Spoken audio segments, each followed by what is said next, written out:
سوچئے اگر اچانک دنیا کے سب سے اہم سمندری راستے بند ہو جائیں تو کیا ہوگا؟ یہ صرف جہاز نہیں، یہ عالمی معیشت کی سانسیں ہیں۔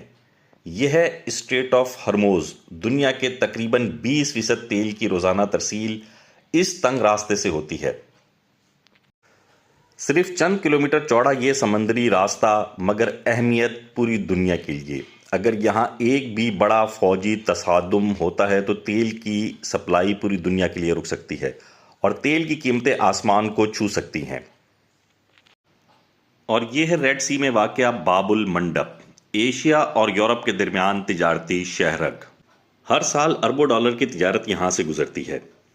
اگر یہ راستہ بند ہو جائے تو جہازوں کو افریقہ کا طویل چکر لگا کر آنا پڑے گا، جس سے وقت بھی بڑھے گا اور اس کی لاگت بھی بڑھے گی اور عالمی سپلائی چین ہل کر رہ جائے گی۔ مشرق وسطیٰ، خاص طور پر پرشین گلف میں بڑھتی ہوئی کشیدگی، جہاں اسرائیل اور اس کے مخالفین کے درمیان تنازع جاری ہے۔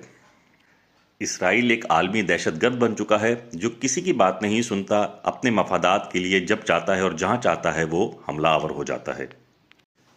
اس قسم کی جنگوں کے پیچھے ایک بہت بڑی اکنامیکل اسٹریٹجی بھی ہوتی ہے۔ امریکہ اور اسرائیلی بزنس مین پرشین گلف سے اور دنیا بھر سے سستی قیمت پر آئل خریدتے ہیں اور اسے اسٹور کرتے ہیں۔ جب ان کے پاس ایڈیکویٹ اسٹوریج ہو جاتی ہے تو پرشین گلف میں یا اس کے قریبی ممالک میں جنگ چھیڑ دیتے ہیں، جس کی وجہ سے سپلائی چین بہت شدید متاثر ہوتی ہے اور تیل کی قیمتیں آسمان کو چھونے لگتی ہیں، اور وہی تیل جو انہوں نے اسٹور کیا ہوتا ہے وہ مہنگے داموں دنیا کے مختلف ممالک کو فروخت کیا جاتا ہے۔ اسے جنگ کا نام دیا جائے یا ایک بزنس اسٹریٹجی کا نام دیا جائے۔ حالیہ اسرائیلی جارجیت نے ایک بہت بڑے تصادم کا خدشہ پیدا کر دیا ہے۔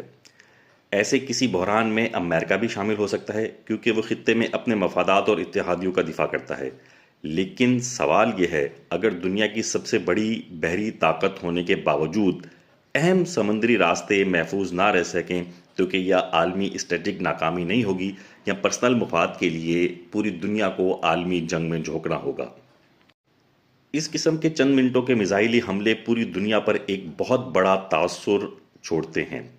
تصور کریں تیل $150 to $200 فی بیرل تک پہنچ جائے، پیٹرول بھی مہنگا ہوگا، ڈیزل بھی مہنگا ہوگا، کارخانے بند ہو جائیں گے، مہنگائی پوری دنیا میں بے قابو ہو جائے گی، ترقی پذیر ممالک سب سے پہلے متاثر ہوں گے، خوراک اور ایندھن کی قلت پیدا ہو جائے گی، عالمی منڈیاں گر جائیں گی۔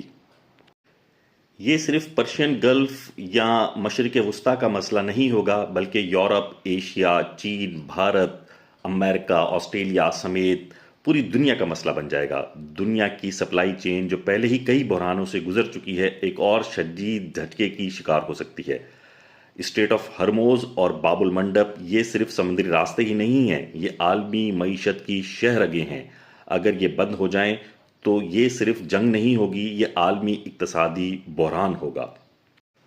سوال یہ ہے کہ دنیا کے بڑے ممالک اس طرح کے خطرے کو روکنے کے لیے تیار ہیں یا جان بوجھ کر ایسے اسباب پیدا کرتے ہیں کہ عام آدمی کی زندگی اجیرن کر دی جائے۔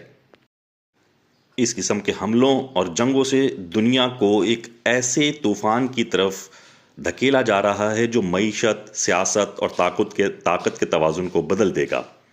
فیصلہ شاید میدان جنگ میں نہیں بلکہ تنگ سمندری راستوں میں ہوگا۔